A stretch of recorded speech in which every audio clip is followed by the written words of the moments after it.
Morning, everyone. This is the Canadian Libertarian getting ready to have my conversation slash debate with David Clement. He's the Director of Communications for the Libertarian Party of Canada, and he has agreed to have this very important for me. I consider this to be a very important conversation slash debate, and it covers the topic of self-described anarchists, voluntarists, people that understand the true, genuine philosophy and principles of liberty, using political office and the political process to spread the message of liberty. I'm going to hand it over to Dave. He has a few things he wanted to cover beforehand, and then we'll continue on from there. You want to go ahead there, Dave? Okay, so did you want to go first? It's up to you. It doesn't matter to me. No. Wow. It's a couple of misconceptions right off the bat from your most recent video. So, first off, you did challenge the party when you messaged the party. So you didn't challenge Tim. And so it wasn't a question of you challenging Tim and someone else responding. It was a question of you challenging the party and the party responding. Because I'm the Director of Communications. That's my job. So that's the first miscommunication or misconception that was there. The second one is that obviously I'm not anyone's henchman. I'm not sent on behalf of anybody. I'm here for myself to represent the party. But again, Director of Communications, this is my job. And then the last thing is that I didn't push it off last week for any reason other than that I work. Because you mentioned that I pushed it off and you were wondering why. Well, it's because I work for a living and I have things to do, and this is when it worked. Yeah. Oh, I mean, we all work for a living. Sure. But my first of all, the first point as far as this was obviously, if you've watched, I've made 3 videos actually in response to it, and every time I've mentioned in the videos or on Facebook, I have mentioned that it's directed. I mean, just look at the history. I was friends with Tim Moen and other guys and yourself I was never, I'm not a fan of joining a political party, which I never would. That's fine. But I never railed against the Libertarian Party or Tim because people that actually, present themselves as someone that wants to, and they believe in the political process. There's lots of people that are ignorant to facts or minimalists that don't truly understand the philosophy. They just go by constitutions or Bill of Rights, and that's fine. If you're ignorant to the facts and you choose to be a minimalist, like someone like Ron Paul, then that's totally fine. I have no problem with that. It's the fact this all came a result of the fact that Jeff Berwick is now wanting to run as a self-described anarchist living in Mexico as a Libertarian Party candidate, which is he's the one that has espoused all along how the political process, and I'm sure you've seen too the article that's been circulated around a little bit that other people other than myself have shared, where Jeff basically lays out the whole details of how he considers voting an act of violence. Sure. So there's a couple important points here. How Jeff self-identifies is obviously his own business. In regards to how he squares the peg on running for office, I think it's pretty obvious why that would be acceptable, even if you try to adhere to the non-aggression principle as stridently as one can. I think it would be hard to not see the benefits of using a different stage to promote the ideas of liberty. And that would be the political process. You mentioned Ron Paul, which would be a perfect example of that. Regardless of whether or not his personal philosophy was in line with running as a Republican and being a congressman and technically being an employee of the state, it's very hard to argue that there wasn't an immense benefit to him being what they call Dr. No. And even Walter Block talked about this in one of his most recent blog posts, where he said, is it really a violation of the non-aggression principle if you're like Ron Paul and you're in office and you're voting no against everything that further infringes upon liberty? I'd argue not. And so I'd rather, whether or not it's contradictory for me, it feels like it's almost irrelevant, because it feels like you're applying almost like this religious veracity to the NAP, so much so that it just completely disregards the possible beneficial consequences of having somebody run like Jeff.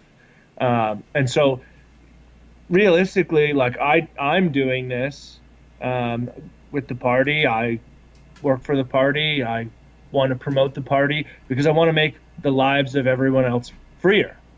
And I think that Jeff and Tim obviously share that same vision.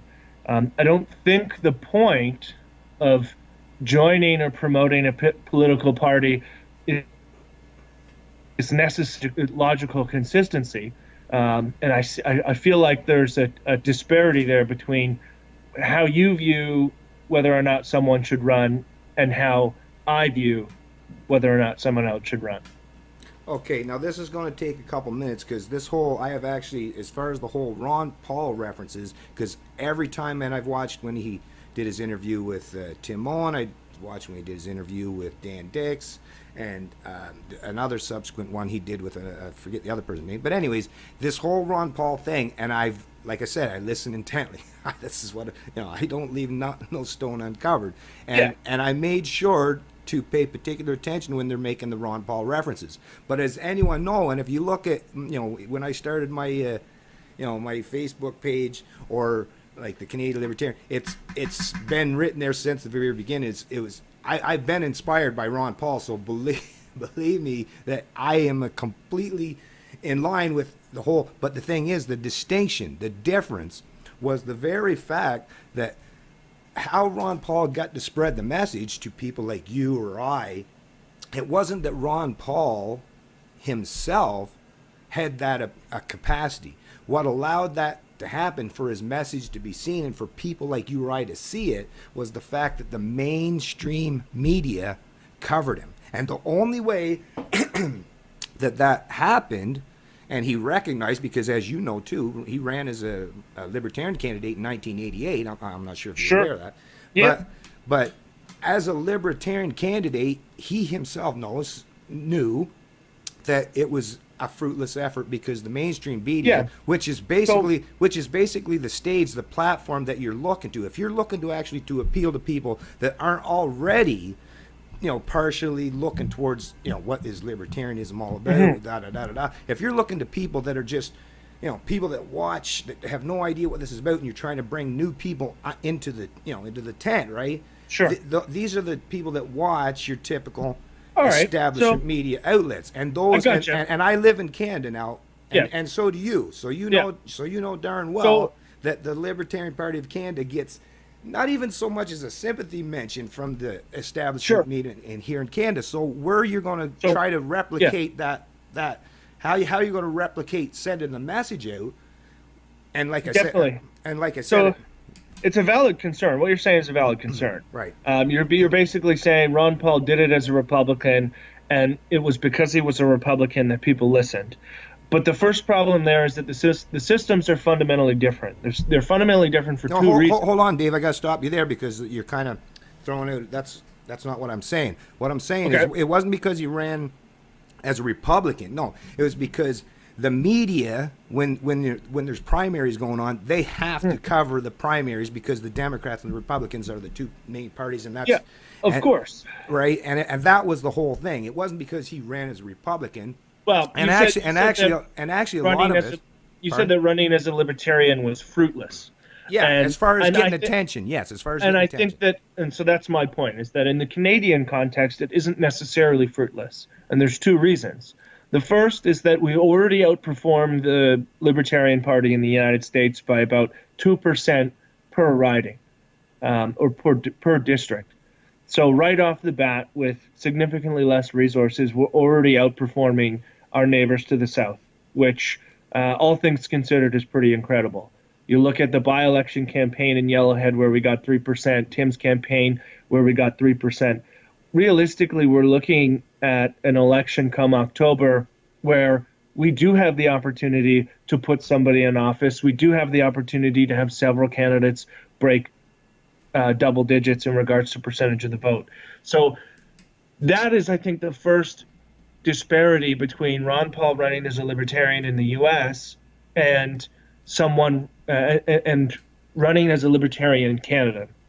And the second problem is that our system has a much stricter form of party discipline, right?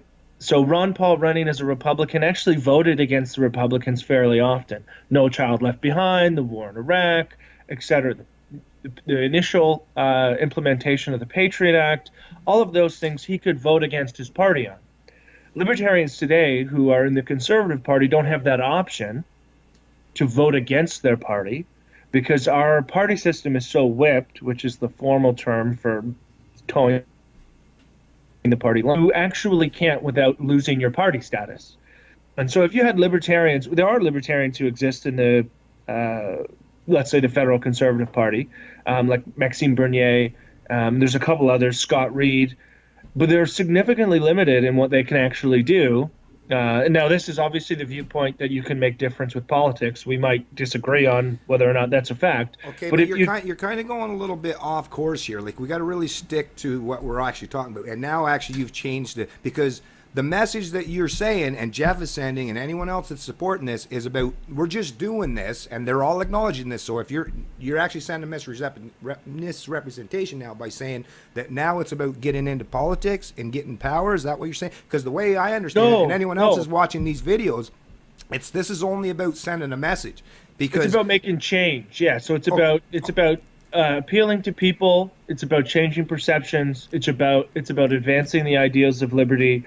And with that, obviously, one of those aspects in which it is measured is votes, because people vote for people who they agree with. And so naturally, we're going to see some correlation between that. But no, it's absolutely about advancing the ideas of liberty. And that's what we're trying to do. And the reason why we're trying to advance the ideas of liberty is because we want a freer country, we want freer people, and we want people to be empowered to make their lives better. That's the point. Okay, but what political party? Name one political party in history. I don't care if it's a mainstream, like establishment party, or a fringe party, that didn't suggest that the very premise of everything they do is the exact same as what you're suggesting. They all, the pretense of everyone that goes into the political process is that we're going to change things. Now, as I mentioned before, Rand Paul ran as a libertarian, and once again, this is someone that was principled 100%. He was a statesman. When I first found out about Ron Paul, if I had to search through his history and found a whole lot of discrepancies, contradictions, lies, misleading statements, or where he was not being as principled he was, he had a history that you could see. That was the thing, and this was a big part of why most people like myself get turned on to Ron Paul, was the fact that he was completely principled. He was he admitted he was true though. How is it not true? Because Ron Paul actually, as much as I admire him, he has his faults, and he did vote for things that you could consider voting for more government. He was explicitly against a freer immigration system, which is the definition of statism, that some line in the sand determines whether or not you can work over here or whether I can bring you onto my private property on this side of this line in the sand. So I wouldn't say that Ron Paul was perfect. No one is. I didn't say wrong. I said he was consistent. He was consistent as a minimalist, someone that was a constitutionalist, right? This is what Ron Paul's whole premise, okay? Now, in his own personal life, anything that he talked about that neither you or I are privy to, I don't know. But the way he presented on the political stage was he was a minimalist, a statesman, and he, like I said, was basically staunchly consistent in his principles. And even if you go back, and you can go back from 1988 to now, you're talking about almost 30 years, right? So in that 30 years with Ron Paul, and I mean, as you know, even after the 2008 and the 2012 presidential bids, other than the fact that he helped turn people on to trying to learn what libertarianism is all about, which can be done, not necessarily, you don't need the political process to do that, unless you're going to, like I say, because you need the media to get people to pique their attention, to pique their interest. But other than that, what part of, and I mean, this is the part that I don't understand why you guys don't seem to want to grasp the reality of it is we got to be realists. What actually, even after the 2008, and there was a financial crash, so people were, their ears were perked at that point, right? And then 2012 again, after the continuation of the wars under Obama, 2 opportunities in a row, and how freer, even after all the accomplishments that Ron Paul helped to bring people into the fold as far as learning about the values, but how did it actually translate into change in the U.S.? I don't see anything in the U.S. where the people are more free today than they were that's prior to. Yeah, but I don't think that that's a failure of someone running in politics. I don't think we can say libertarians in politics failed in making the United States freer because Obama continued the wars, or because they've passed more coercive economic regulation. Like, I don't think that is a failure of libertarians. If you look at if we're looking at the Republican Party right now, there's now a anti-war wing of the Republican Party. There's a pro-privacy wing of the Republican Party. There are things that never otherwise would have existed in the Republican Party solely because that conversation got started by Ron Paul. And so it's exactly the point that I'm trying to make. Now, we don't necessarily see the United States being a freer place at this moment as a result of this, but we certainly see a lot more people embracing the ideas of freedom as a result of this. Right. And we can see this, and that's a beautiful thing. We can see this in the expansion of divisive kind of economic endeavors like Uber that basically reroute or go around regulations to provide transit to people at lower prices. You see it like things like Airbnb. You see it in the expansion of groups like Young Americans for Liberty, Students for Liberty, the great work that the Foundation for Economic Education does, or the Institute for Humane Studies. We have all of these extremely influential and powerful groups growing at an exponential rate. No, but you're getting a little off topic, because all those things are great, and I am actually, I'm a big fan and supporter of especially the Young Americans for Liberty or the Students for Liberty, and the whole international thing. I think it's great, and I think it's awesome, and I support them 100%. But they're principled once again. To me, the whole thing, and I mean, if you're going to be honest with yourself, or with me, or with anyone that's going to listen to this, you have to at least try to, or tell me otherwise if there's something else. But for me, and anyone that I've spoken to, and I've spent years, right? So it's not like I'm out of the loop. I know what's going on. And anyone that I talk to or have spoken to, or the Ron Paul, or the people that, like you suggest, that say, bring about people to learn about libertarian and the message and the philosophy of liberty, it was because they knew they could try, because out of all the politicians, and plus the other thing too was the fact that when Ron Paul did make it onto the big stage, we seen that even though the media had to cover him, especially if it was a debate, we seen how much they tried to undermine, and that was the kind of another thing that helped bring people to try to learn about, well, what is up with this? Why are they trying to throw this guy under the bus, kind of deal? Whereas like I said, in Canada, if there was some historical data that you could show me where the Libertarian Party of Canada is going to garner all this attention, which they've never ever had, and our media is not like, they're a little bit more very they're not as sensationalizing. So I mean, even though a lot of the media in the U.S. didn't care much for covering Ron Paul, if it meant that it peaked numbers and my question then is, what is your question? So you started by saying that if I'm going to be honest with myself, so what's the question? Well, I mean, the whole point is, would you? Because I'll answer for myself, but would you have, been as piqued and interested in learning about the, libertarianism if it wasn't for the fact that he was 100%? Well, let's not use 100%, but he was logically consistent and principled along the whole way. He didn't come across as someone that was presenting himself, on off camera, like on the public stage in mainstream media, like Jeff or even Tim to a certain degree, where they're talking about anarchism, completely railing against the state, how voting is an act of violence itself. And both Tim and Jeff have said the exact same thing. Ron Paul was your typical consistent statesman that knew, and he even said every time they would, well, not every time, but many times when he was interviewed by the media, he said for the most part, he didn't have no expectations of ever of trying to gain power. It was, the whole thing was to gain the platform to be able to spread the message of liberty. And my counter to that is, yes, that was great for Ron Paul as a statesman, and he had the 30 years to back him up. I mean, neither Jeff Berwick or Tim Owen have any of that. They have none of that. And my biggest fear is not that I don't hate. I mean, I'm still a subscriber to Jeff, and I still pay attention to those guys, because it's not that I hate them. I don't have any real harsh. It's, if you do anything to destroy the credibility and the reputation and how consistent, and I mean, that's why I hold myself to such a standard that I do. I mean, it's easy. I mean, and if you look even hold on.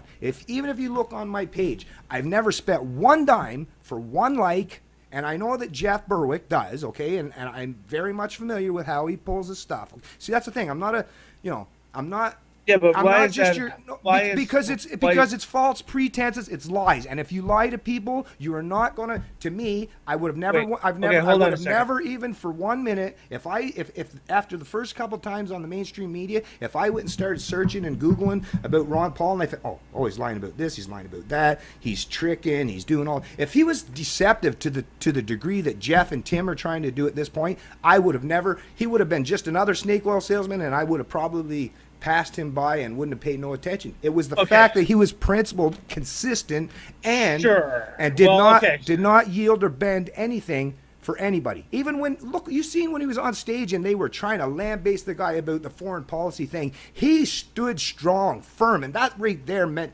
this is a man that's got convictions. This is a man that's principled, and nobody's going to sway from it. Tim and Jeff Berwick are acting like people that want to turn to the political process to use populism. And I mean, Tim Owen, I mean, once you get the media, even if the media did, which they won't, but let's say you say that, the media might cover them. He's considered the Tarzan's Messiah. The history of Jeff Berwick, listen, let me tell you, it's not, and like I said, nothing against Jeff personally, but no, he is not Ron Paul. Neither of them have that background where when you start looking into their past, where you're going to see that logical consistency, the principles. That's not going to. And I don't want to destroy. I don't want to destroy what libertarianism, what it's supposed to mean. Okay, so hold on a second, because you're a little all over the map there. It really doesn't, like, whether Jeff Berwick promotes his page on Facebook for likes. Who cares? That's irrelevant to whether or not someone's principled. No. I mean paying for likes. No, because you're misrepresenting when I say, who cares? That's fake, my friend. That's fake. Oh, sure. But in the context of the context of the political system and whether or not we can use it to make the world a freer place, that is irrelevant. That's like me being like, I don't like the church that he goes to, or I don't like what he eats for breakfast, or I don't like his diet because it's fake. No. You're offering up. No, you got to offer to do better than that, because it has nothing to do with what he would eat. It's the fact that they're lying. They're being deceptive. They're deceiving the people that they're trying to bring into the movement. Sure. If you have a bone to pick, if you think that he paid for likes, realistically, to me, in the context of this conversation, that's pretty small fish. That's irrelevant. In regards to whether, like, right now, the gist of your argument, or what I'm getting from you, is that you don't, because Tim and Jeff have said one thing, that means that if they break that at all, or if they bend it, they're hypocritical, and that they can't be trusted because of it. And then, therefore, they can't have the success that Ron Paul had. I feel like that's the train of argument that you're making. Yeah. Well, okay. What's your definition of someone that, if people lied to you and deceived you, would you consider them the same as someone that's being honest and trustworthy towards you and being principled? That's kind of the very definition. Tim's never. I don't think hypocrisy. I don't think that Tim's ever lied to me. Or I certainly know he hasn't lied to me. He doesn't lie about his goals or his vision. He doesn't lie about what his intentions are. Every time you asked him about what his goals are, he said, obviously our goals are to change hearts and minds. The political process is a tool for people to make lives freer in the sense that Okay, I gotta interrupt you right there because, like I said, and I've never heard any one of you since. So I'm going to give you this opportunity right now. Sure. What part of running through the political process now? And please, like, define this so that somebody can actually that's going to listen to this can actually hear what you got. What about running through the political process outside, mind you, of the mainstream media giving you attention so that people at least it'll pique their interest? What part of actually running for political office in Canada as a Libertarian Party candidate is going to actually spread or help bring about freedom? Because to me, that's ultimately rhetoric means nothing. I want to see results, and I want to see where you go from point A to point B, and there's a logically consistent line how that's going to pan out. Fine. And so you're asking for results prior to the example of where results are going to come from, right? So if it's going to happen, I'm asking tell me how it's going to happen. So I can give you an example of how it's already happened. So does the party get a lot of mainstream media coverage? No. Is it almost no mainstream media coverage? Is that changing? Absolutely. But just look at our social media presence, which is not mainstream media. Right. We have an image that goes out about Bill C-51 and spying on innocent Canadians that reaches 150,000 Canadian citizens. Right. And so instantly, the answer to your question is, even without the mainstream media, which will come around, right? They used to never talk about the Green Party. They talk about the Green Party, both good and bad. When Elizabeth May does really dumb stuff, they give her hell about it. So I just think that you're looking for, let's say, mainstream media coverage to change people's hearts and minds prior to the developments needed for that to happen. I think that we're certainly well on our way to having the presence both online, in print, and in people's kind of everyday conversation to start to get that coverage, the type of coverage that Ron Paul had that really generated some of that success. Now, we're still in the early phases, but my point here is that someone could have looked at Ron Paul before and said, look, Ron, I don't know how you're going to get into the mainstream media. Like, you have these ideas, no one wants to talk about them yet in mainstream media. How are you going to do it? And he probably would have just said, well, we seem to be on the right track. We see things going in a positive direction. We see more people coming to the party. We see people leaving other parties and saying, hey, you guys make way more sense. You guys are consistent on being socially free and economically free. And so I just think it's a matter of time. Now, that might not be the best answer because a lot of people want, well, how are you going to get from A to B? But I think that with any movement, with any development of ideas, it takes time, and we're starting to see that groundswell of people who volunteer, people who want to help support the party, people who want to knock on doors and talk to people about things like the Bank of Canada, or talk to people about our foreign policy, talk to people about low taxes or no income tax. It's all happening, and it's just a matter of waiting for that to get to the point where mainstream media has no choice but to talk about us. And I think I'm pretty confident that that's going to happen. Hey, Dave, let me ask you, have you ever owned a business? I own my own business now. Yeah. Okay, so then you know that, well, I mean, unless you had the capital to, just go out and set up your business on your own. If you did, great for you. I wish. But right, okay, so like yourself and myself, you've probably had to apply for business loans for some way. Now, as you know, you have to for any for any kind of, if you're going to set up any kind of endeavor, the first thing that anyone's going to ask you, what is your business plan? What are your goals, and how are you going to get to that point, right? So you have, like you say, you're often offering, and so is Jeff, and so is Tim. They're offering lots of rhetoric, but there is nothing so far. And like I said, I've watched the videos, actually some of them a couple times to make sure that I, wasn't misrepresenting anything they were saying, to make sure, but nothing they have said has said how that's going to happen by going through the political process. And you just mentioned about social media, and I'm on board with you there. Social media is actually where it's at today, because more and more people are turning off their televisions and going on to the internet to get their news and information. And this That's is something, part of the if we know, but process. no. Social media is just a matter of spreading the message. And if that's the primary goal, which is what Jeff's pretense and Tim's pretense is, if the whole thing of this is not to gain political power, but to send the message, then social media is showing itself. I mean, we've got lots of guys like, James Corbett, you got Mullen. These people are getting, if you look at CNN, Fox, and all these, and I mean, if you look at the demographics that pay attention, a lot of them are the older demographics, right? If you want to appeal, we know social media is all about the people that you want to appeal to are the younger generations, because they're the ones that's going to truly affect change. And if those are the people that you're trying to appeal to, then social media is by far the best way to do it. And you don't need the political process to do that, because as you know, but social media is part of the political process, especially now at the federal level, and that's kind of my point. Dave, I'm on social media. No, but I'm on social media, and I have nothing to do with the political process. And I have no. I know that. But when I'm talking about your average Canadian family or your average Canadian individual, one, obviously social media is important, and advocacy groups certainly do reach those people through social media. However, politics and politically speaking, social media is where people are turning for political information. They're not necessarily watching CBC. Right.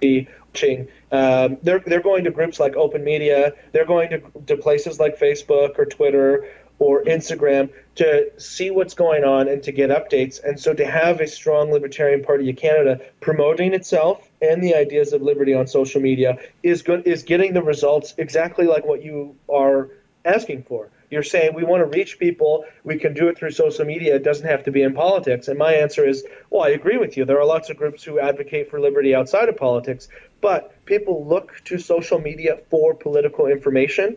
And so long as that is increasing, the need for us to be strong on social media also increases. It becomes more and more important. And so that's exactly how being involved in the political process is beneficial to liberty, so long as you are advocating for policies that pull back government. That's exactly why it's needed, or why you can make people free or spread the ideas or make people more aware. But once again, that's all about tainting and staining and muddying the waters. Okay, here's a good analogy, okay?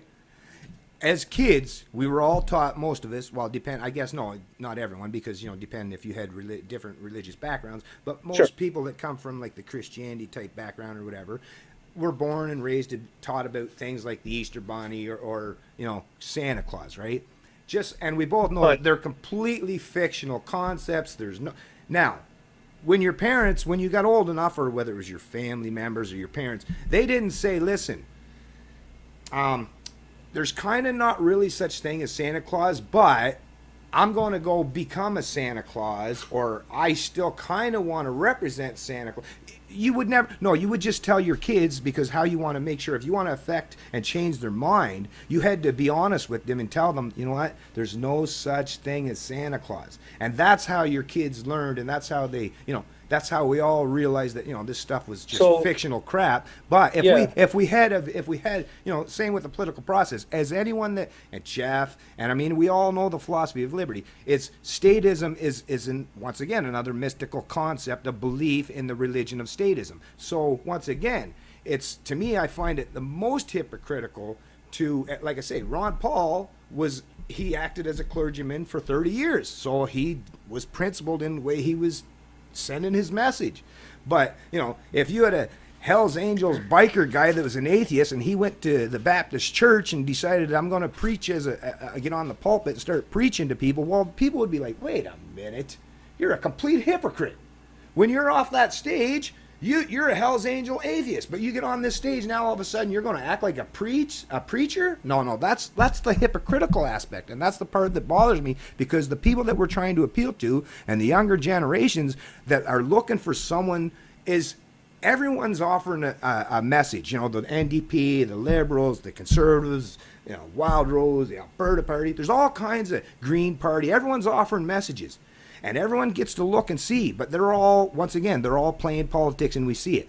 To me, the one underlying thing, the most important thing about libertarians is we have to be staunchly consistent. Now, the ones, even if yourself, I don't know your history, but if you've always been part of the political process, has never set yourself up as a self-described anarchist that, was, I would actually share some of your stuff. I won't join the party, and that will never happen, but I would actually help in that, because to me, I'm not selling my own principles, and I'm not, of course, I'm not helping someone else.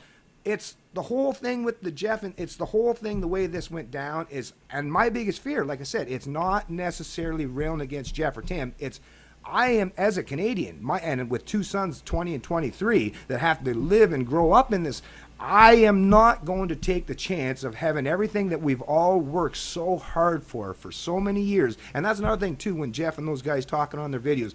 No, we don't just, that's another false thing that they're tossing out, and I don't know why they would do it, because they're just causing more division, which really bothers me. It's not that people like myself, yes, I spend a lot of time doing things active on social media, but you know what the best way every human being on this planet, how you can really affect change to bring people to liberty, is in your own, start affecting your own family, your own friends, your co-workers, your neighbors, and we can all do that without joining the political process. And that's actually probably grassroots, just with anything that changes fundamentally in your mind. It doesn't happen by someone trying to jam it into your brain. It has to happen by you educating, which is why I'm all behind. That's obviously true, right? It's obviously true that you can spread liberty at home, kids, or with how you talk to your neighbors, or how you deal with the people around you. That's obviously true, and that and being part of the political process doesn't discredit that.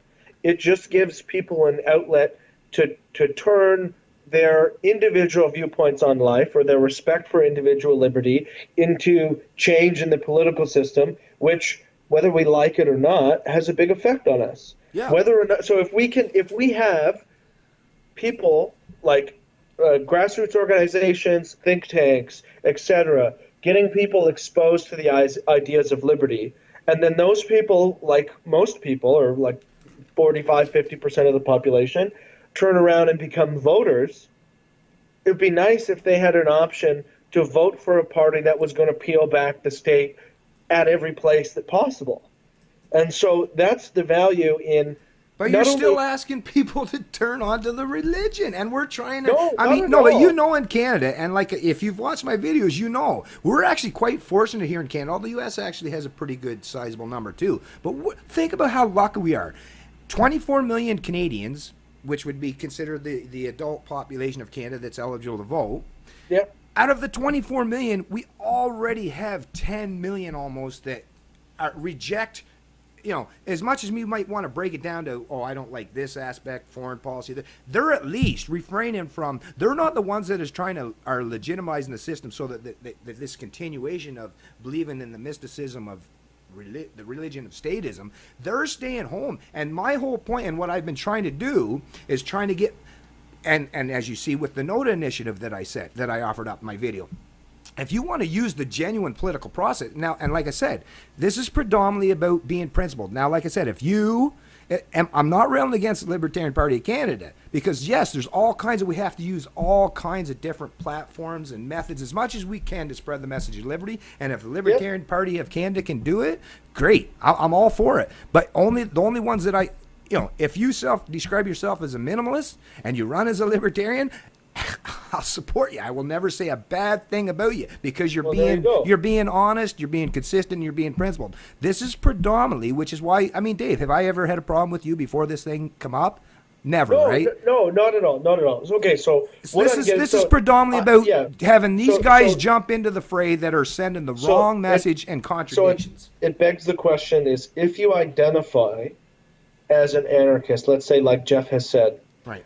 Is it hypocritical to join the political process, or to is it hypocritical to join the political process at all? Yes. I'd argue so. Yeah, your argument is that it is hypocritical. Well, how can it not? If you sure. As an anarchist, in the same way, sure, fine. In the same way that going to a public community college would be hypocritical, right? How would it?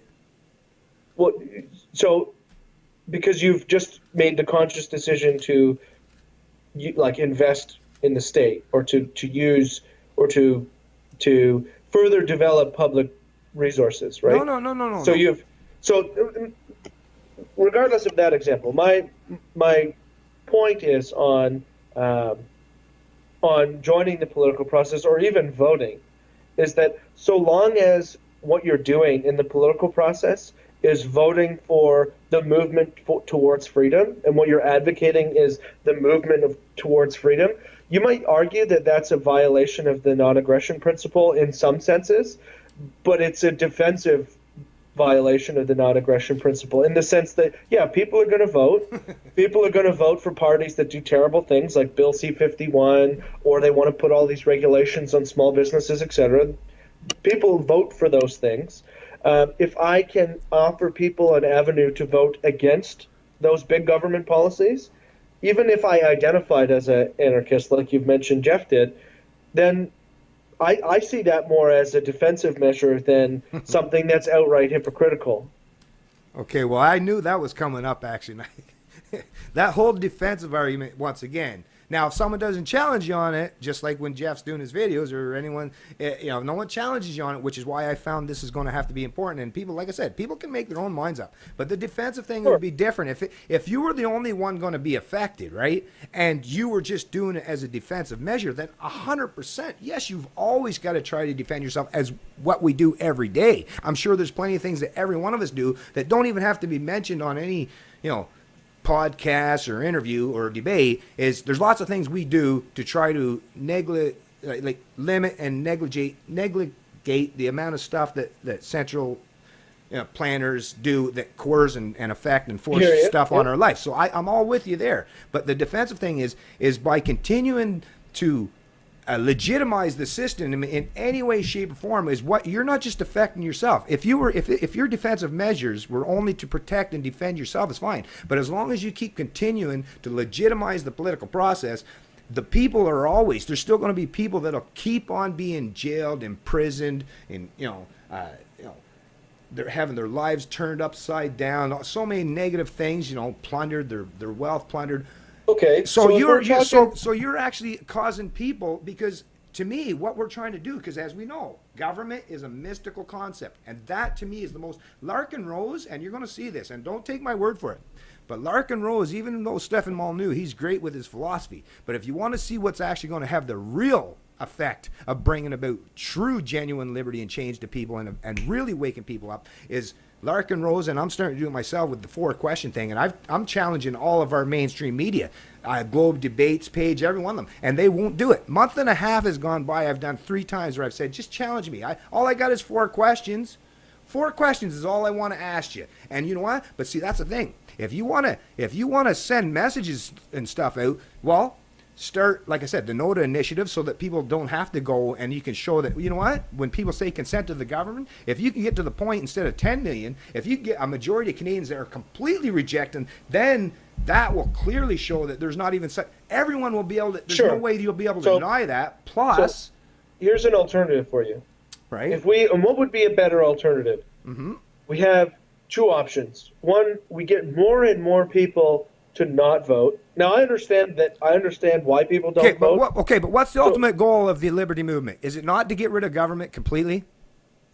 That depends on who you talk to. The liberty movement is a spectrum between classical liberals and people who identify as anarchists. That's an impossible question. Okay, so that's what I mean. Okay, so then for the minimalist approach, right? Yes, then it's to limit it and try to confine it. This, I don't know, like shrink it in someone's brain so that they only believe a little bit of statism. I don't know how that even works.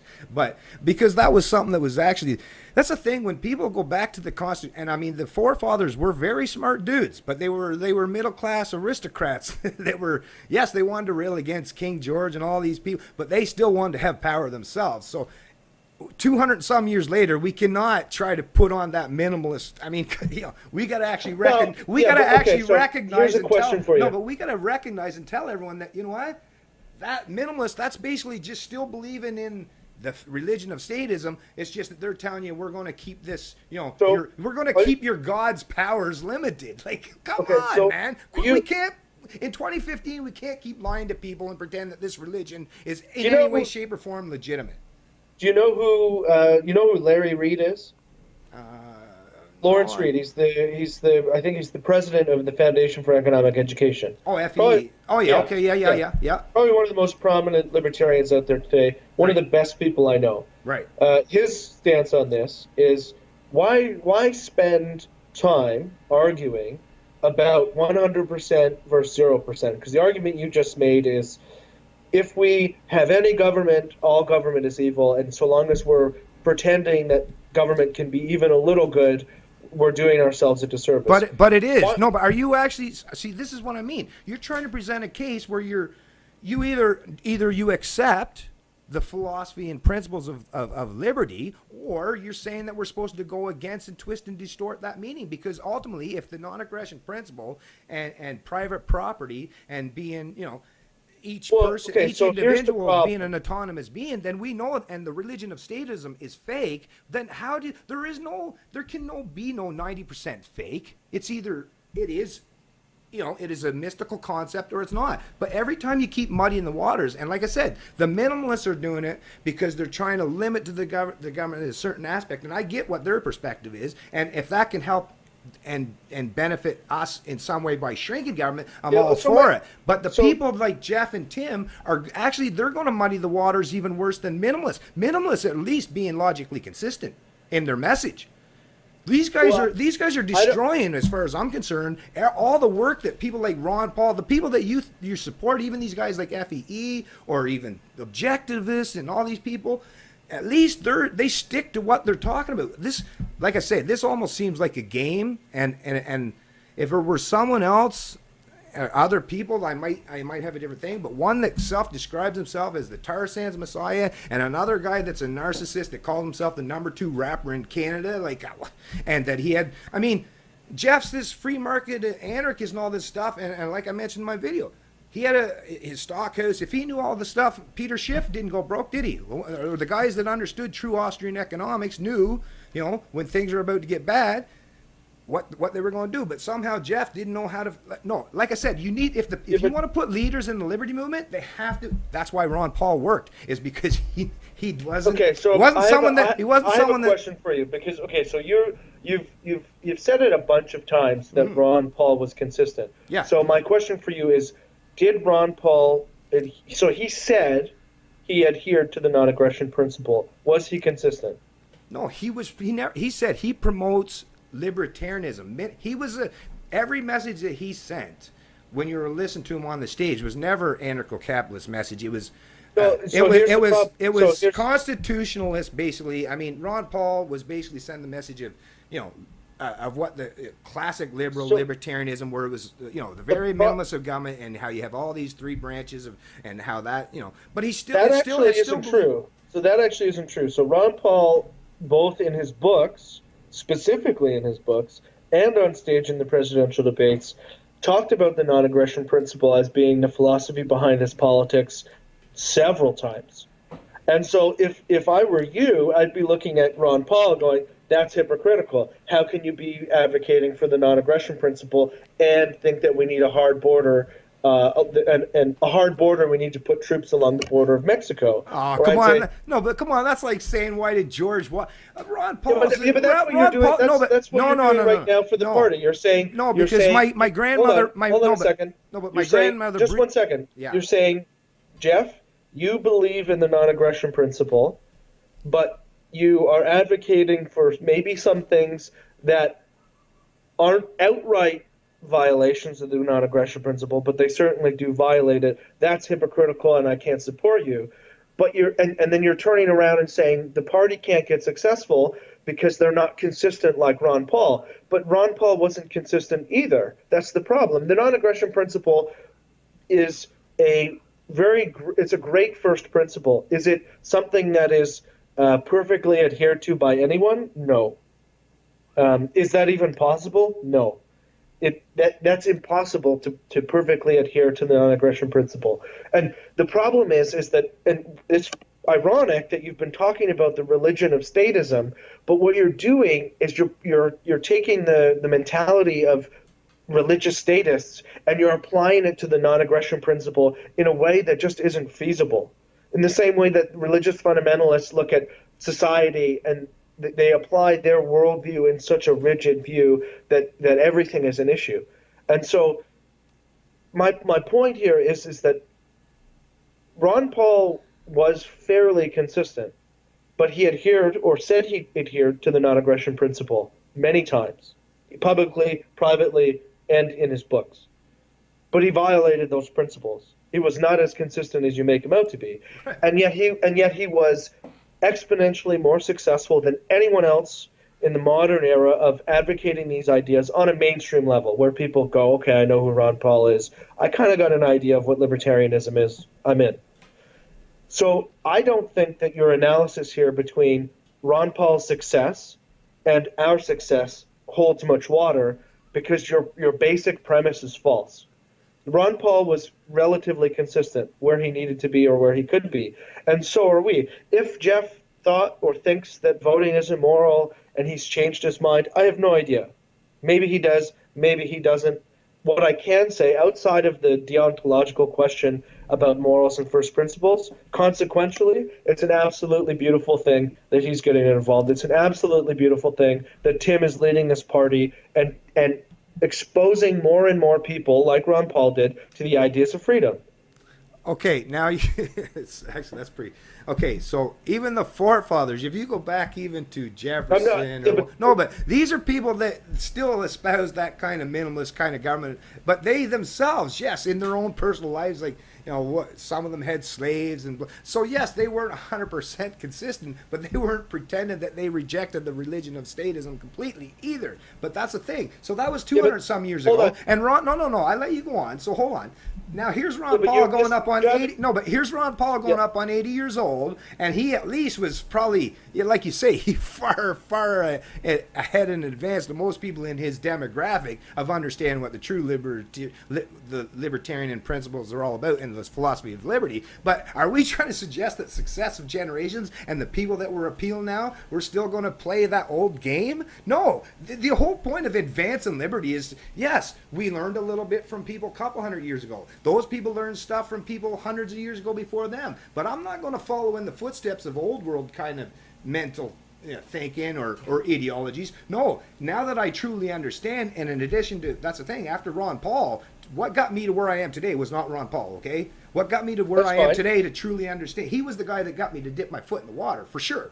He helped a whole lot. But it was people like Stefan Molyneux and Larkin Rose and others that actually have got the philosophy of liberty completely, laid out to the point where I've barely heard anyone that could present an argument towards any one of them that makes any logical consistency and can even dent their staunch the values of what libertarianism is all about. So to me, if we're and the ones that we're trying to appeal to most, the younger generations, is don't try to tell these young kids about believing somewhat in Santa Claus when they're going to be generations that when we're old, maybe at Ron Paul's age, they're going to be so much, hopefully, further advanced in their mindset, or at least that's what we're trying to get to. So why do we want? So why do we want it? 2 plus 2 is going to have to equal 4. We can't keep trying to say no, it's 4.5, or no, it's 4 3/4, because then you're still sending that. Okay. Not saying that they will ever go to. There's never going to be a point anytime soon that I think we're ever going to get to anarchy. But at least I'm going to be on just with my kids. I'm not going to say no. Government is okay this time or that time. I tell my kids, this is what it is about government. Now, it doesn't mean it's going to go away tomorrow, but I'm not going to lie to them and try to make the political process seem legit. No, of course not, because then I would be going against my own principles and my own morals that I truly understand. So once you get to the point, and you must be there now, Dave. If you're at the point where you're at, you must at least understand the true philosophy of liberty, and if you do, then there's no such thing as legitimate government, central planners, forced coercion. Rules, yes, by all means. We all got to live by rules. We all do. Without a government, people in the woods got to live by rules. Okay, so there's a couple issues here. The first issue is that it seems like we've moved away from the argument about whether or not the party can be successful in spreading liberty. You now seem more focused on the question of whether or not we should be telling or advocating to people that any amount of government is good. Well, no, but you should be. No, what I'm saying is you should be honest with the people. And to me, and I would get behind all you guys. If you did this, man, I'd be right there with you. If you had the ability and you even tried to use the, the thing of where you would actually say to people, and the media said, I got 4 questions for you. If a media guy come up to me tomorrow, and if I wanted to send a message, the first thing I'm going to do is I'm going to use a few questions so that I can send a message, not just to that reporter or that news person, where I can show that anyone that's going to listen to that is the honest, sincere, logically consistent, principled, honest answer is there's no such thing as legitimate government. Now, that doesn't mean government's going to ever go away, but we at least, the primary goal has to be to tell the people the truth, and then say, okay, now how do we go about, now, if you do that, then there's lots of different ways that people will try to go about changing how things happen. And this can happen on so many different levels, and maybe some parts of the political process in some people that are a little bit... Yeah, but hold on. But you have to at least be honest with them straight up, because if you're not, then once they do, like even if you bring them in, once you do, and they realize, oh shit, they lied to me to get me here, then they're going to... There's a lot of people that are going to say, uh-oh, these are just more snake oil salesmen. And that's my biggest fear. So a big problem here is that you've defined libertarianism on your own when it is. No, when I it's haven't. Well, yeah, because you've basically just implied that embracing the philosophy of liberty is anarcho-capitalism. No. The philosophy of liberty is there's not any such thing as legitimate government where people have the right, the divine right to, create their edicts, their opinions, or their preferences or opinions and enforce them on other people. That's what I'm saying. And that's fundamentally, that's what the message, the most important message that has to be told to people is all this stuff, this religion, it's fake. Now, is it ever going away tomorrow? Just like, Catholicism and stuff. It's not going away, but we got to at least tell people that it's bull crap. That's got to be paramount of importance. You got to tell them that it's not legit. How do we get from point A to B? There's lots of ways we can take that route. But again, there's a disparity in terms here, because what could be considered libertarian includes classical liberal, it includes objectivists, it includes anarcho-capitalists, it includes people who are just kind of constitutionalists. Many of those, if you call them groups inside of what is considered a libertarian, do see an appropriate function for government, and some of them don't. And so what you're asking here is a disparity in regards to terms, because libertarian doesn't mean no legitimate function of government. Now, for some it does. Absolutely. I know that. I know that some people absolutely see it that way. But how can a word have multiple defined meanings? You go look, if that's the thing. And this is the part that we always got to remember. If the words have to have an actual defined meaning, then when people learn about it, then, and this message is, or this, everyone has said multiple times, and everyone that's in the liberty movement for the most part has said, you go from libertarianism, once you first start to learn about what libertarianism is all about, it takes 6 months to, once you understand the philosophy of liberty, it's like, okay, well, actually, no. Okay. So it's either there is no such thing as legitimate government, or there isn't. So you can't. There's no gray area. So I'm going to go back to my point about Larry Reed. Larry Reed said, in regards to this debate, whether there is or isn't a legitimate function of government, he said, why don't we get 70% of the way there, 80% of the way there, and then we can debate about the roads, or then we can debate about all of these obscure things that are characteristic of people who love to argue and bicker with each other on the internet. And I absolutely agree with them and embrace that philosophy. Rather than you and I debating about whether or not there is or isn't at all any possible appropriate function of government, we could actually be engaging in debate with people and saying, let's stop killing people overseas with money we don't have. We could be talking to people and saying, hey, progressive tax rates are disgusting and immoral and stifle innovation and keep people poor, or talking to people about how the war on drugs puts people in prison for things they should be free to do, so long as they don't harm other people, et cetera, et cetera. So why not get 70% of the way there and then have this debate? Because you don't need we're completely on. I don't care if we get 60, 70, 80.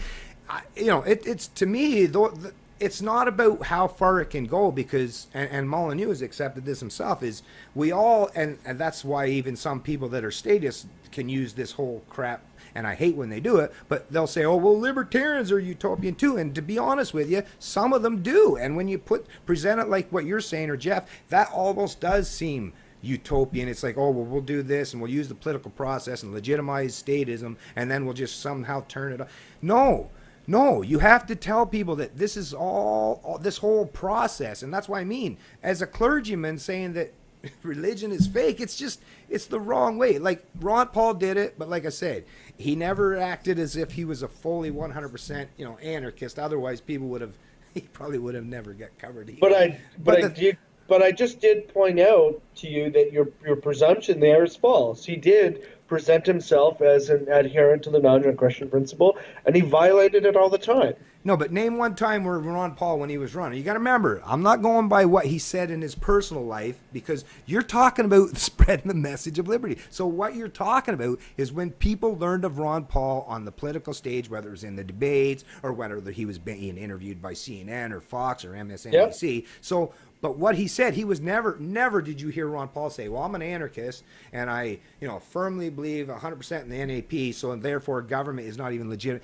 If he had said that, I mean. No, but he said that he firmly believes in the NAP. And so if we were back in 2006 or 2007, you could be having this conversation with Ron Paul's campaign manager going, if he adheres to the NAP, that means that he's an anarcho-capitalist. Why is he running in the political system? Right. Yeah, but so my point is that your issue. So you're putting two parties or people against each other. Ron Paul versus the Libertarian Party, Owen and Jeff Berwick, and you're saying he was consistent. These guys aren't. My point is, if Jeff has changed his perspective on whether voting is moral, that's his prerogative. That's his business. That really doesn't concern me all that much. Well, it does if he's going to run as a.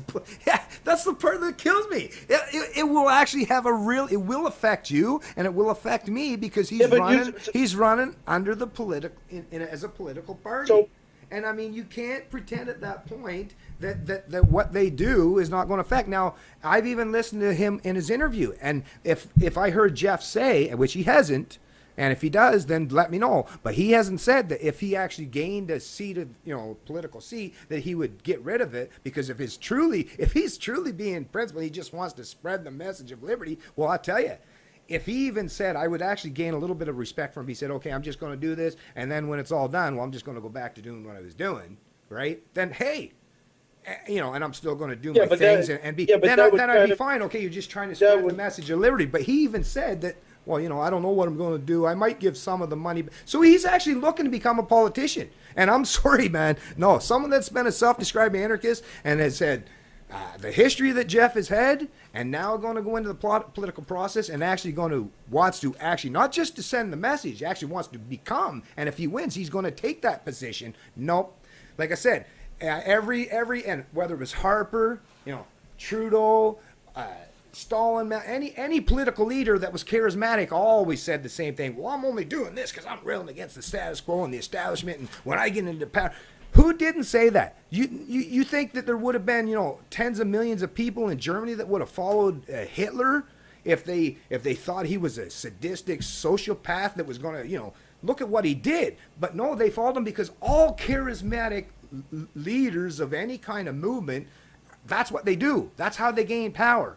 That is the whole fundamental point of people that are good at the political process, which is why I don't like I said, it'd be different. Yeah, but I just don't trust Jeff. Hold on a second.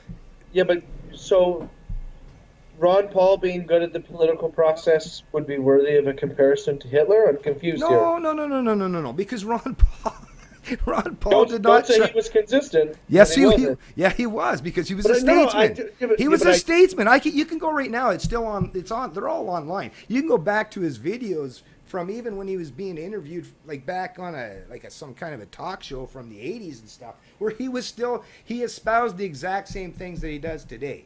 So yeah, was he 100% perfect? No, but that's the thing. But why do we want to go backwards? What you're saying? No, but you're trying to you're trying to put an argument forward that Ron Paul wasn't 100% staunch in his consistency. Because you can't be. No, but I'll accept that premise, actually. Okay, So, but what good. you're saying is, let's go even worse than that. So you're saying that Ron Paul was already flawed, which I will accept that, which is why that even after I learned about Ron Paul, I didn't stick with being a minimalist, because once you understand the philosophy of liberty, so I recognize that, you know, he was not being 100%, but now you're saying let's go even worse than that and go to someone like Jeff Berwick that doesn't have any of that history and actually self-describes as an anarchist that railed against the political process, called voting an act of violence. And, like, come on, man, you know that's good. That's just, it's like I said, the whole thing here. And when this debate's done, the most important thing I want to come across is it's not just about people having sending a message and not being 100. It's about,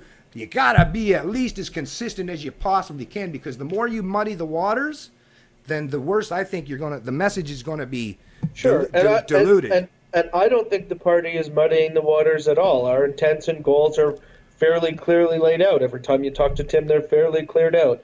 What you've done is you've taken one candidate's words or what he wrote in a blog post, I don't know how long ago, and you're comparing it towards his actions today and saying that it's hypocritical. Maybe, has he changed his mind? I have no idea.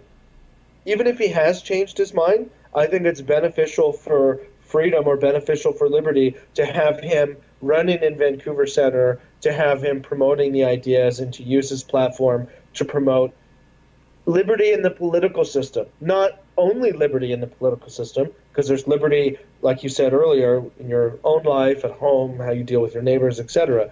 But consequentially, I just see the gains from playing the political game are extremely fruitful in regards to making people more free. No, they're more fruitful for the people that want to run for politics to get people to follow their particular party of choice. Yes, that's what all political parties. Yes, if you're a politician, sure, and just like a snake oil salesman or a used car salesman, yes, if you're a good salesman, you can use populism and bring lots of people to, whether it's buying cars or to live. But that, to me, but the difference is that there's a fundamental difference between someone who's selling a false product and someone who isn't. If we're like, okay, so look at someone like Nigel Farage, mm-hmm, who's, in my opinion, become a pure populist, where his message is now a mix of big government socialism and some free market principles, and then a disdain for immigrants, right? He represents everything you don't want in a politician, mm-hmm, minus the fact that people want to have a beer with him. He represents everything you don't want, because he is charismatic, and his policies are all over the map, and they don't represent any type of principle or any type of form of principle. The difference in regards to us is that our policies and principles are all in one direction, and that's limiting the state.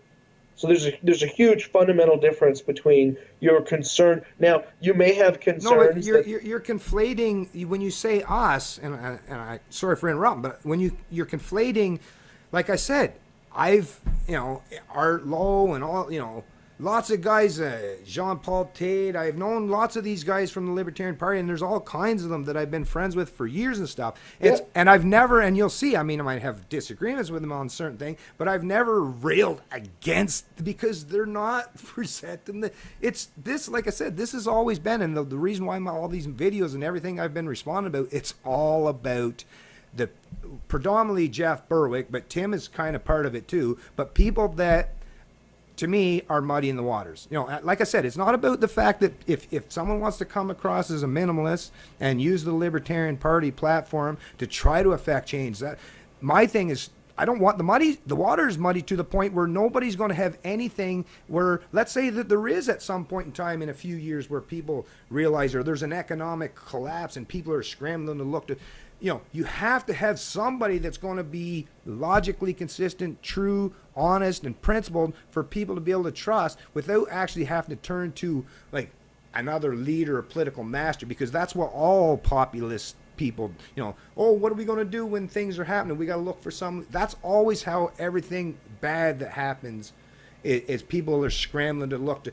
Our thing has to be, the whole message is to educate people so they realize You don't need any leaders. You don't need leaders. You just have to recognize that the religion of statism is wrong, and that you can affect change in your own life, in your, not just your personal life, but your social life, your online presence, all these things. And I've done it myself. And I mean, outside of, and I won't mention everything I do, but believe me, I do more than just online stuff. Although that is, one of the primary things, because it's one of the few things that it's easy, it's cost effective. You can get decent reach. Even myself that don't spend one dime in likes, on the average, I have less than 500 people that like my Libertarian page, but on the average week, I have between 2,000, 3,000 people as far as what the kind of reach I get. And then I see that people keep spreading it around. Now, it's not a huge amount of growth, but because of the person I am, people trust me, and there's never been anyone that's ever gone against, because they know I'm logically consistent. So if I bring someone into the, understanding the philosophy of liberty, yeah, it's a little bit longer and arduous and tedious process, but, I'd rather do it that way than to try to trick them or misrepresent myself and cause some scenario where I could undermine everything that I've worked for. And that's my biggest concern. It's not against the Libertarian Party of Canada itself or some of the people that represent it. It's the way this whole process Jeff and Tim, really, what they should have really thought this stuff out a lot better, because the way they set this up, it came kind of out of nowhere. Now, I'm sure some people, insiders in the party, knew about this stuff, but it kind of came out of nowhere. People like myself and others that, it get to the point where we're trying to be logically consistent, and now it's like, what? The people that, we're the ones trying to be logically consistent, and now all of a sudden the Libertarian Party of Canada go and try to undermine all of us. Now you're going to go against us, even. Not just the status, but now you're going to try and throw all of us under the bus for a fucking political endeavor? No, I'm not happy. I'm not happy with that in any way. Hold on a second. The goal of the political party isn't to make did you see the comments and the replies that I've put on? There's more there. So the goal of the political party and the Libertarian Party of Canada is not to make you feel good or not to pat your ego in regards to logical consistency. The goal is to make a freer country.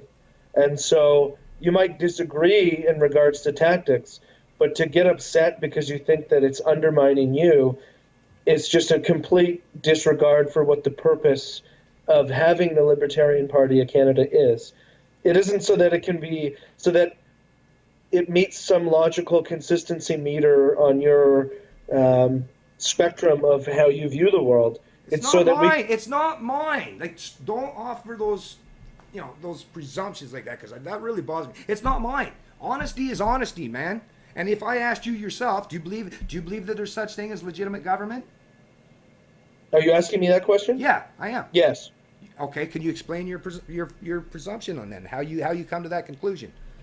Well, I come to that conclusion because I identify as a classical liberal. Okay, do you want to answer 4 questions for me then? Right now? Or would you like to do that in another podcast? No, go right ahead right now. I mean, if you're saying there's such thing as legitimate government, and you must know, if you've ever watched Larkin Rose or anyone else, it's easy to knock down anyone that says there's such thing as legitimate government, because we know how the political process works and how that's an impossibility to grant someone else a right that you don't have, but you're going to try to play that, are you? See, that's what I mean. Now, that's being dishonest, or you're ignorant to the genuine facts of the philosophy of liberty. And if you are truly ignorant to the genuine philosophy of liberty, then I will accept that you're just someone that hasn't reached the point where you truly understand the philosophy of liberty. Then I will actually give you a pass on that, because I have nothing against people that are ignorant to the facts, because they're You're okay. So there's a couple problems here. So there's a difference between, is there a legitimate function of government, and am I going to tolerate am I going to tolerate some form of government in the forms of recognizing that it might be legitimate, or tolerating it to the point where we engage in the political process? Do I understand the anarcho-capitalist argument in regards to the immorality of coercion and forcing viewpoints and ideas onto others? Absolutely. Do I philosophically understand and embrace those ideas? I absolutely, 100%. Do I want a world where people are living free from coercion, or free from groups telling other groups how to live, or people telling other people how to live? Absolutely. Is my acknowledgement that we might need government along the process of becoming freer a violation of those principles? No, I don't think it is. No, but my whole question was, do you at least acknowledge? Like I said, I have no problem with people, even the argument I've seen forward with using, some aspects, like the people that believe in minimalist, like at least they're, like I say, the people that, and your whole defensive argument, if someone wants to only whip me 4 times instead of 12, yes, of course, those people are much more in line with, I'd prefer them. But am I going to say that it's legitimate for anyone to whip me? No. I'm going to at least be honest and straightforward and say there is no legitimate, slave owner that has the legal capacity or right to whip me. That's gotta be the number one. And I mean, after that, but that's the thing. But that's the thing. Some people like Jeff, and when you do that stuff, these young kids aren't stupid as you might think. But it's almost like you try to treat people that come to Liberty Moon as if they're two. No, they're going to recognize. Just tell them the truth and say, okay, but we know we're not going to get rid of the political process tomorrow. Anyone's going to understand that. Yeah. And I don't think that we're actually that far off or as far off as you think we are. So is coercion legitimate in some functions, or is violating the non-aggression principle justified in some functions? I don't know. I can think of a couple situations where I would probably violate the non-aggression principle and not lose any sleep over it. But if we're fully embracing the philosophy of liberty, we're embracing the philosophy of liberty and the approach that we have because we agree and we recognize that there's no such thing as legitimate government. That there. That's the philosophy of liberty, is there's no such thing. And that has to be foundational because that's the very premise of the philosophy of liberty, is there's no such thing as a legitimate, central planner that gets to control, dictate, and plunder and steal from you. That's exactly. And how you go from there. Yeah, but that is absolutely the philosophy of the party and our approach to limit government as much as possible. I don't see the disparity here. You're saying that you have to identify that that government is this, and I would call it an unnecessary evil. Fine. Absolutely. Some people think it's a necessary evil and they want to limit it as much as possible. Some people see it as an unnecessary evil. Whether or not certain party members see it as a unnecessary or necessary evil is their prerogative. But we're all on the same path to limiting it as much as we can. And I think that's the thing that we need to embrace on this, rather than trying to fight in the weeds about whether or not someone or an individual or Jeff Berwick can commit to saying that it's immoral under all circumstances to try to judge them on that statement.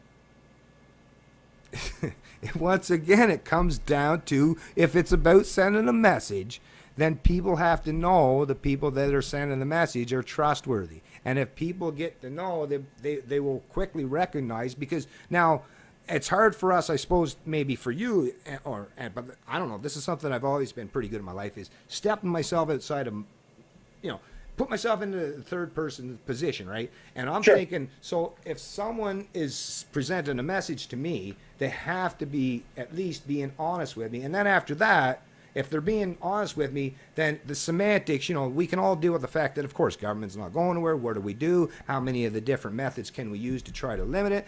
But you have to be logically consistent in your message.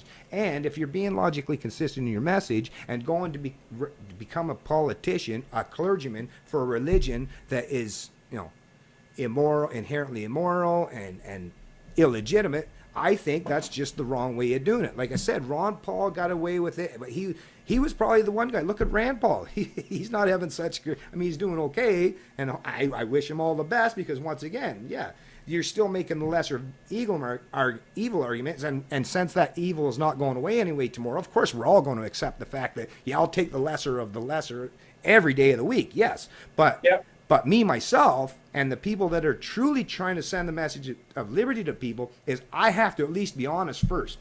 And Rand Paul, why he's not getting the support like his dad did, is because, once again, he muddied the water, and we know there's probably underlying reasons and premises. Yeah, but I wouldn't even argue that Rand Paul is a libertarian. Yeah, you're right there. Yeah, to me, we're compared, that's a difference. That's like saying that Stephen Harper, that's like trying to say that Stephen Harper is a libertarian. I think no, Rand Paul is certainly more. Did you know that? Did you know that? Actually, it's funny you say that. Did you know that? And I don't know. I didn't want to dig into it, but apparently, some people had even mentioned that he used to describe himself as a libertarian. I was like, He used to. He used to, and his academic work in economics basically was ripping on all of his policies as a politician, which is hilarious. He considered himself a Hayekian as an old reformer back in the day, although he certainly wasn't Hayekian in regards to his social policy. But yeah, he called himself a libertarian in the same way that some people think Rand Paul is a libertarian. He isn't. He's, I think, a constitutionalist Republican. Mm-hmm. He is now, some argue that he's playing to win. That's why he's different than his father, right. That he thinks the same as his father, but he's playing to win. Now, whether or not that's a good strategy, I don't know. Time will tell. Can he win the Republican nomination? I have no idea. If he does, is he going to be a better candidate than the person he's up against? Probably. But for me, I don't think that we're even remotely close to that level of uneasiness towards the philosophy of liberty that someone like Rand Paul is. In regards to the party message, we don't have party policies that go against the philosophy of liberty. Everything is in, like I said before, that one direction, embracing limited government, embracing limiting government. And that's, I think that's the point of what I'm trying to make, is that now a lot of this discussion, if we call it that, is really, I think, a discussion between if someone identifies as an anarchist, is it hypocritical for them to hop into the political arena and say they're going to take office? I don't know, maybe. That's for voters to figure out, I guess. But outside of that, I think that there's a lot of promise in the Libertarian Party being involved in the political process, in us continuing to do the great work that we've done so far, and continuing to use as a means to spread the ideas of making people freer.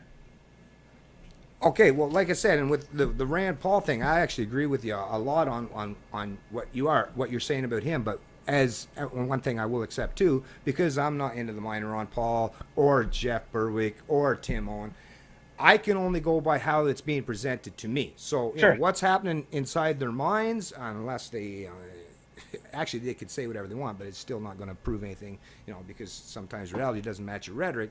But to me, the most important thing is I think they're actually, I don't like, and like I said in my videos too, hey, if I'm proven wrong, it's actually a good thing. It's kind of a win-win for me. If I'm proven wrong and it actually creates more liberty or freedom, then I'll actually be really, really happy about that fact, because that's what I'm all about. But I just don't see in any way, shape, or form, and I've run it through my mind, because the whole comparison with Ron Paul, it's always been about what's getting the message out there so that people could see it. I just don't see that happen in Canada, and I'll wait. I certainly think it is happening. I certainly think it is happening. You look at iPolitics, which is a pretty major news source in regards to politics, did an exclusive interview with Tim and published out. Now, the title is a little weary, but they said, here is Canada's Rand Paul. And so in regards to reaching people, reaching general voters, letting them know that there's a party for limited government, I certainly think we're starting to see the seeds of that happen. We're also starting to see more mainstream articles or academic discussions, let's say from the Fraser Institute or from journalists online, put out pieces that actually advocate for our policies. Now, whether or not they know we exist yet, I have no idea. But when someone who works for the Toronto Sun writes an article about how we need a 15% flat tax as the way to move the economy forward, obviously someone somewhere is embracing the ideas of liberty. So I certainly think that I think that there's a lot more promise for the party moving forward than some people like to give us credit for. I actually do, and I'm not saying, obviously I could be biased because I'm involved in the party, and it's my job to be optimistic. Right. But outside of that context, I'm actually really excited about where the party's going. More candidates than ever before. a bigger presence than ever before, actually having the opportunity to put somebody in office who can vote no on all of these things like Bill C-51 or tax increases and all those things. Though I think it's an exciting time to be a libertarian. And I think that the party represents that. Now, there might be some discrepancies on whether you disagree with particular candidates and their own personal philosophies. And that's beyond the point. I think in regards to the party and how we're moving forward, I think that Tim has done an exceptional job of explaining and promoting the ideas of liberty in a broader sense, beyond you and I talking on the internet. Right. Okay. Dave, I just got one more point I want to put out, and then Yep. you respond in kind to whatever you say, Yep. what you got to say, and if you want, we can wrap this up. Sure. But the other thing, and then you've probably heard this before too, is even if and I'm just going to throw this out there. Let's say that you guys achieved, a fairly substantial amount of success, and even at some point in time, you got to have gained the powers or systems of control, right? Sure. Yep. Just like, and you've probably heard this premise put out before too, is just like with Ron Paul or Rand Paul even, which is another disturbing aspect, because we know about, future historians and revisionists, is what happens if, let's say that you guys are successful, right? Mm-hmm. We all know, based on not just personal debt, provincial debts, federal debts, and just how everything is, the whole monetary system. And I mean, we all know it's not like it's set in stone, because, as long as people will accept this printing of money, I mean, it's once again, it's how the monetary system works is people's faith in it, right? So once again, nobody can predict when any kind of economic collapse is genuinely going to happen. You can use lots of algorithms and different things that you can measure that give you a percentage wise of what the probability might be, but we all know that this is completely unsustainable. We're talking, not just debts, but even unfunded liabilities, and with the boomers over the next 15 years we know that this is almost, it's unsustainable. So it's getting ugly. Right. And my other major concern is, let's say we do get to the point where the Libertarian Party of Canada, or even the US, where libertarians gain some kind of power. And then all of a sudden, because you got to remember, this doesn't happen because people choose tomorrow that they just want to, go bankrupt. No, central planners, manipulators, the big power players, the cronies, these are the ones that can cause the collapse, right? And if things don't go their way, and they make sure that this collapse isn't just imminent, but they make it happen at a certain point to send a message, and then you have libertarians, once again, the new captains of the sinking ship. Well, maybe people in that particular day might say, well, no, but these guys just come to power. They weren't personally. But as we know, we can't just think in the short term. You always got to think with the long term, right? And that's my whole thing. So what's the question? Is what happens if there is some kind of success where libertarians become, have gain control of the political process, and then an economic collapse happens as a result, or they start to unwind the state, which brings about all this. And, well, that'll put libertarianism probably for future generations off to the point where, because, revisionists and people that are, you're never going to get rid of people that are going to seek out power. They're going to make sure that most people are going to learn that, it was because of libertarians and the way they, they're anti, and we were the ones that destroyed so many people's lives, right? And then the statists can once again come in as the saviors. Oh, look, don't worry. We'll set up a whole new government and give you all this freebies, and then they can be the saviors once again. So then you have a whole new flock of people that are going to want to run to the religion of statism. I'd rather, if there's going to be a collapse, I'd rather it happen under the watch, under the rule of all these central planners, these control freaks, those sociopaths. Because if it happens then the libertarians, the anarchists, the ones that have been staunchly, true in principles and understand genuine economics, well, then to me, after that, if that happens, then the sky's the limit for people that, promote genuine libertarians and, anarcho-capitalists and voluntarists.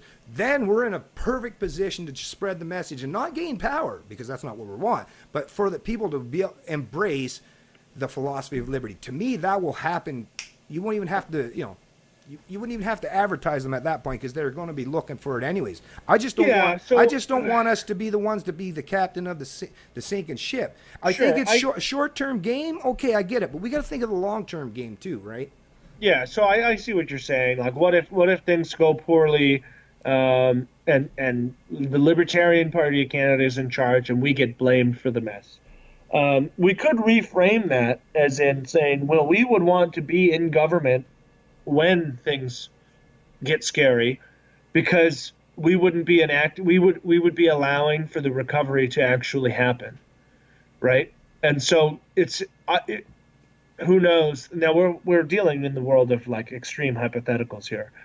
So if things get scary and a big government party is in power and things get really bad for us, I don't think that they're going to implement the policies. Well, realistically, it's not implementing the policies. It's more removing the policies that are going to let people recover, right?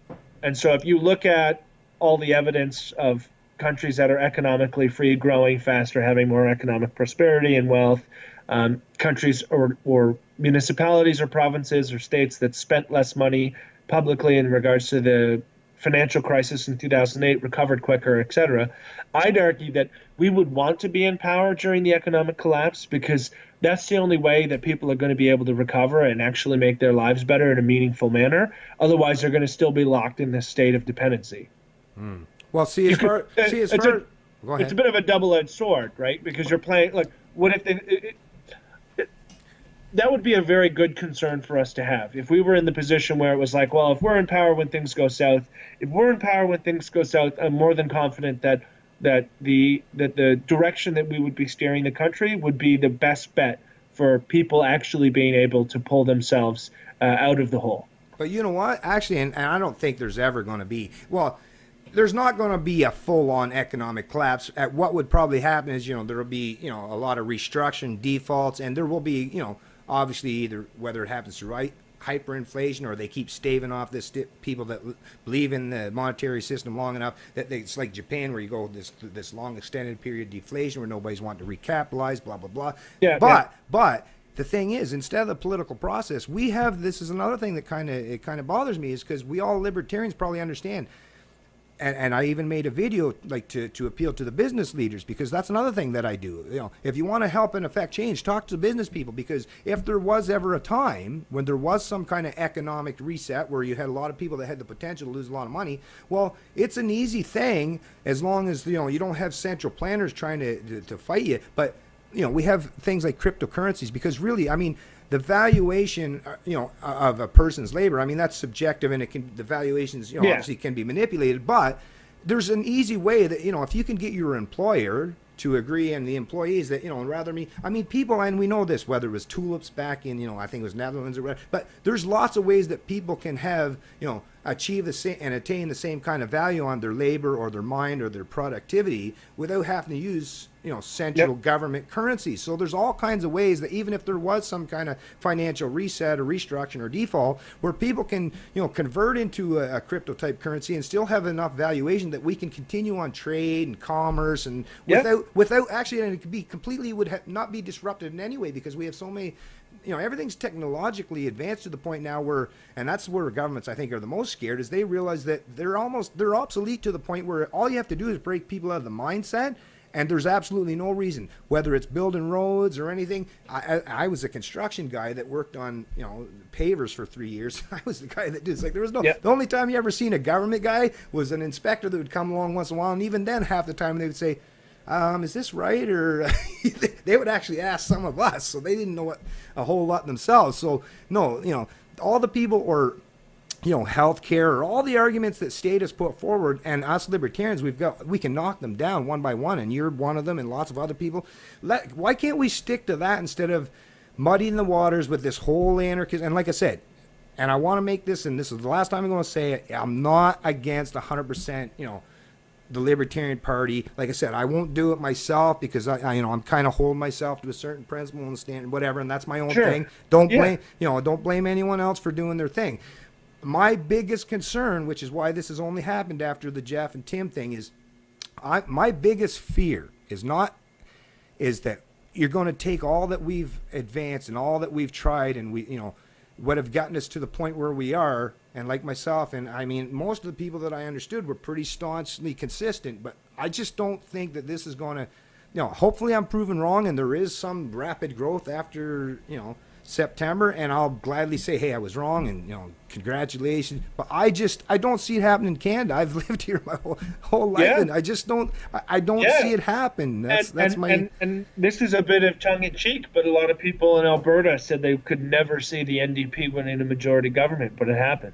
I actually thought that would happen. You know why? Because no, but think about it, Dave. You're from yourself. Yeah, right? I know, but you know what I'm saying. I'm saying there is room for crazier things that have happened than having a party like ours become popular and mainstream. Right. In the sense that people know us. So, but what was the mindset of a person that would actually vote for the NDP? These are people that still believe in the religion of statism. So what they were doing is being, to me, as far as I'm concerned, they were being strategic, right? That was, and just like with a lot, and it happened in Quebec when they went with NDP after that whole fiasco where the Liberals were so corrupt, right? Remember the other election? Well, yeah, and so they're trying to boot out the establishment, and I get that, but these aren't people.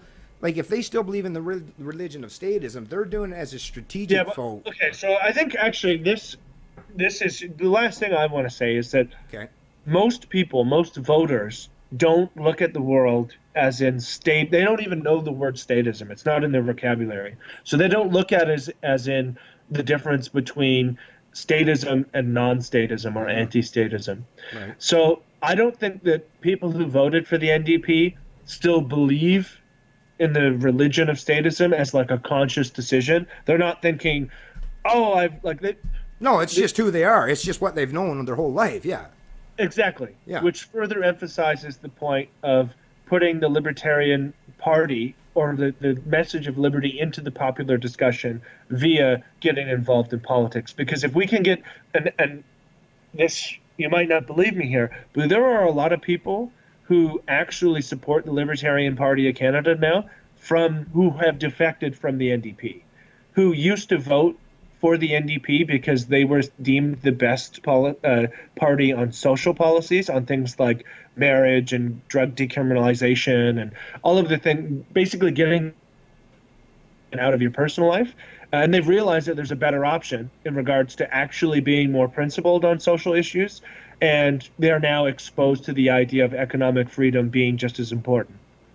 So I think that highlights the importance for, imagine if there was a strong Libertarian Party in Alberta that got to bang on the anti-corruption drum, just as the NDP did, and counter the big government message of changing the status quo with a limited government message to changing the status quo.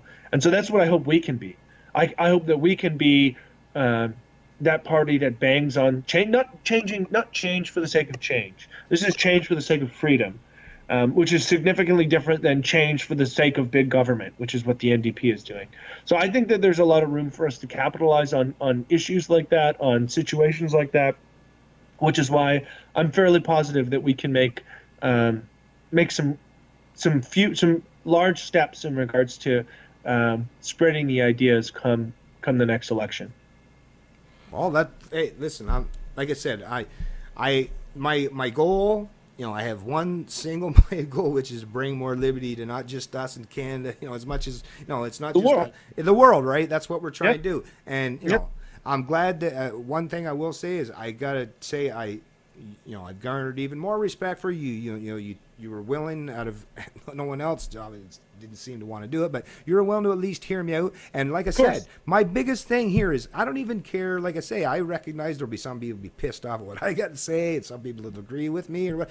My thing is, if we're going to try to hold each other to account and really be, even people that try to, or when Jeff goes on about, on his video or stuff, railing against me, I think it's kind of a good thing you have people like myself that are willing to hold each other to account and not just, because think about it, it's actually, I'm kind of concerned with people that can go from being, maybe statists to libertarians to anarchists and back to state. Like, you have to have people that are willing to say, no, don't be a follower, be principled. Hold everyone to account. Don't just because, like I said, all the past charismatic leaders that came and rise to the top and have caused a lot of mayhem throughout history did the same thing. So, of course... Yeah, and I think...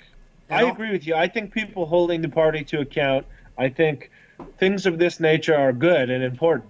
Imagine how much better we would be if people who identify as conservative or liberal or NDP were just as critical or just as putting their foot down or just as wanting to have an open discussion on things with the people who represent their viewpoints in government. Well, Right? actually, We don't have that. They don't question. They just toe the party line. They put their blue conservative jersey on, and they check in at work and they check out. That's what they do.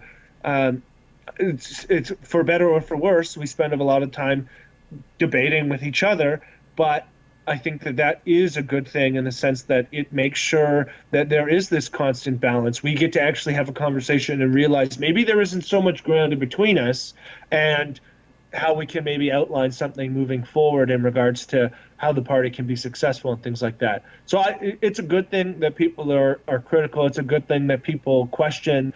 It's a good thing that people don't just become libertarian partisans and they just agree with everything the party says. right. That's a beautiful thing. I wish we had more of that in the political system. And so this is a good negative in that sense.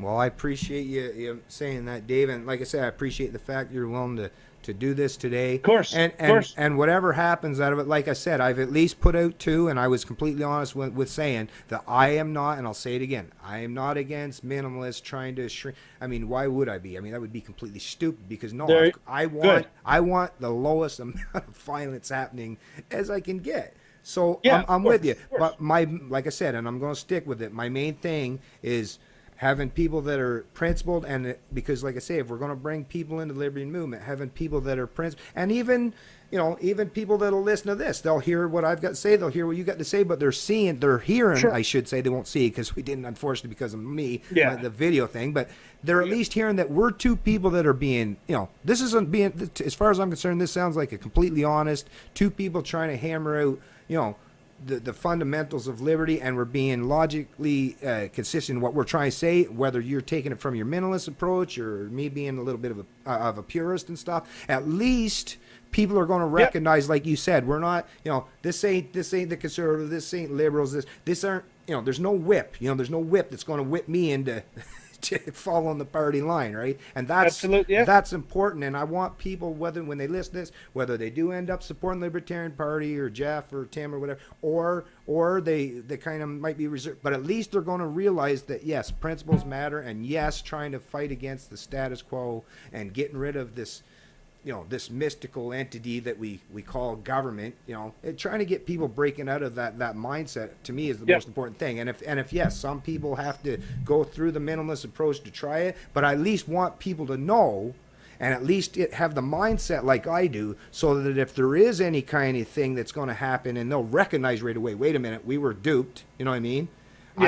I don't want people to just be followers, because that's like I said, that's my biggest fear. All charismatic leaders come to rise to power, people that'll just follow them. So I want to be the guy that's challenging all that, and let people at least be able to understand what everything's being said from all sides of the coin, and see how the chips fall, right? Yep. Yeah. All right. Yeah. Well, thank you for talking to me, and we'll have to hash out some other debate at another time. Yeah, sure. No problem. No problem. All right. Well, like I said, thanks, Dave. And I don't know how I'm going to set up this thing, because I don't have any video or nothing. I'll probably just have an image in the background. But yeah, that's fine. All right. Well, once again, appreciate it. And I for yourself and, anyone else, I want liberty to flourish and help bring people into respect and understand the principles of liberty. So, absolutely. Good luck to you and everyone, Thank you. except for the guys that are being a little disingenuous. But as far as the Libertarian Party and you guys doing what you got to do, keep doing whatever you got to do to limit the amount of government, right? Will do. All right, thanks. Have a good one, Dave. All right, see you. Thanks a lot. And there's the conclusion. Wow, that was quite a long conversation / debate with David Clement, the Director of Communications of the Libertarian Party of Canada. I appreciate him taking the time out and giving me the opportunity to have this very important conversation / debate regarding, self-described anarchists running and using the political system, the political process as a message or a method further spreading the philosophy of liberty. I think I've covered all the points that I felt I needed to get out. Dave responded in kind, put out his own decent arguments, I feel, and like I say, all I ask is that people listen to what was said. You make your mind up as you see fit, but at least know that there are people out there that are willing to hold, even people in the liberty movement. We're not followers out here. We'll hold each other to account. This is what we do. Being principled, having the proper philosophy. That's what liberty is all about. It's a Canadian Libertarian, and you know I love liberty.